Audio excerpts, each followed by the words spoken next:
대표이사 가지기금 문제는 많은 중소법인 대표님들이 고민하시는 부분이실 텐데요. 아시는 것처럼 법인의 가지기금이 있으면 대표이사가 개인적으로 사용한 금액이 아닌 부분에 대해서도 법인과 대표이사에게 금전적, 세금적 불이익은 물론 금융기관이나 외부 신용평가기관의 평가 시에도 부정적인 영향을 끼치기 때문에 가능한 조속한 시일 내에 해결하셔야만 합니다. 오늘은 가지금 5억 원을 세금 없이 여유 있게 해결한 사례를 말씀드리고자 합니다.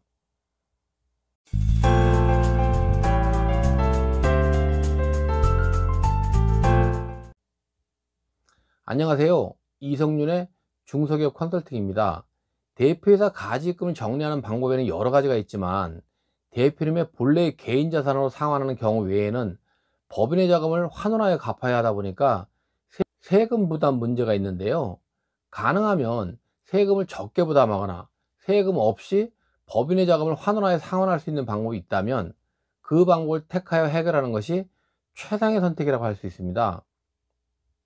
그동안 몇 차례 앞선 영상에서 배우자 증여재산 공제 한도를 활용한 이익 소각이나 감자 등의 주식 소각을 통해서 가지금을 해결한 사례를 말씀드린 바가 있었는데요.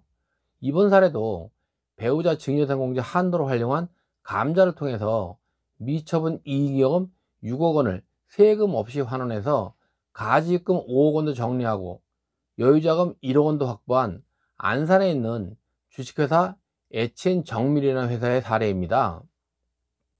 지난번 영상에서도 말씀드렸지만 예전과는 달리 배우자 증여재산 공제 한도를 활용해서 이익 소각이나 감자를 통해 미처분 이익이익을 환원해서 대표이사 가지금을 정리하기 위해서는 사전에 대표이사 배우자가 보유 지분이 있어야 하고 배우자의 지분을 대표이사에게 증여 후 해당 주식을 소각해서 받은 자금으로 대표이사 가지금을 상환해야 합니다. 대표이사 지분을 배우자에게 증여 후 해당 주식을 소각해서 받은 자금을 배우자의 용도로 사용하는 것은 전혀 문제가 없지만 그 자금으로 대표이사의 가지금을 상환 시에는 세무당국에서는 실질과세 문제로 증여 후 소각 부분을 인정하지 않을 가능성이 많기 때문입니다. 참고적으로 한 번 더 말씀드렸고요. 말씀드린 HN정밀은 사모님께서 지분을 46% 보유하고 계셔서 배우자 증여재산 공제 한도를 활용해서 감자를 통해 미처분 이익이익금 6억 원을 세금 없이 환원해서 대표이사 가지금을 정리할 수 있었는데요. 먼저 사모님께서 보유하고 계신 지분 중 4,100주인 20.5% 시가로는 6억 원을 대표님께 증여 후에 상법상의 감자 절차를 거쳐 감자를 실시했습니다. 가지금은 5억 원 정도였지만 배우자 증여재산 공제 한도가 6억 원이니까 주식 6억 원을 증여하고 소각해서 미처분 이익이익금 6억 원을 환원 시에는 증여세가 없기 때문에 6억 원을 증여하고 소각을 실시했습니다. 주식 소각에 따른 의제 배당에 대한 배당 소득세는 취득가액과 양도가액이 같았기 때문에 당연히 발생하지 않았고요. 그리고 감자는 이익 소각과는 달리 주식 소각 시 주식 수와 함께 자본금도 감소되기 때문에 표에서 보시는 것처럼 소유 주식수와 자본금이 일치하고 있습니다. 대표이사 가지입금이 5억 원이었는데 미처분 이익이익금 6억 원을 세금 없이 환원하였기 때문에 가지입금 5억 원을 정리하고 1억 원이 남았습니다. 사실 중소기업에서 이익 규모가 많은 것도 아니고 현금 유동성이 뛰어난 것도 아니지만 세금을 안 낼 수는 없고 적자가 나지 않는 이상 늘 해마다 법인세는 10% 이상을 내고 있잖아요.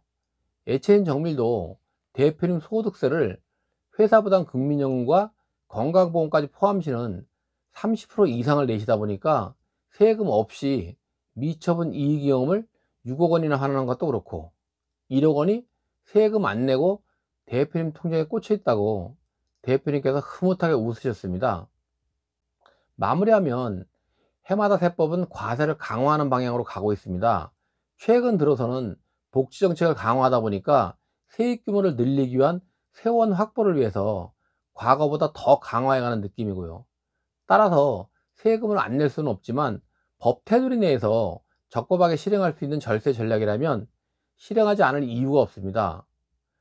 배우자 증여세 공제 한도를 활용한 이익 소개나 감자의 경우에도 얼마 전까지만 해도 일부 기장 세무사들이나 회계사들이 근거도 없이 막연하게 본인들의 사고 기준으로 그렇게 하면 안 된다고 세무당국에서 인정 못 받는다고 했지만, 결국 올해 세무당국에서는 배우자 증여세 공제 한도를 활용한 주식 양도에 대해서 양도소득세 필요경비 2월 과세를 일부 적용하는 세법 개정안을 내놓았습니다.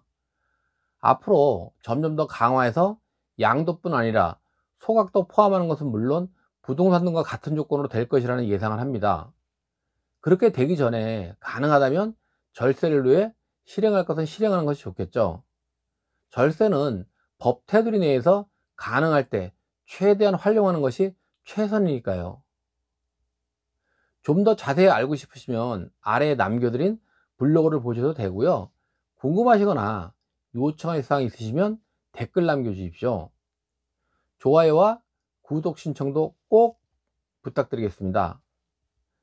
다음 시간에는 자금 출처 조사 및 PCI 시스템에 의한 탈루 소득 조사에 대해서 말씀드리도록 하겠습니다. 다음 시간에 뵙겠습니다. 감사합니다.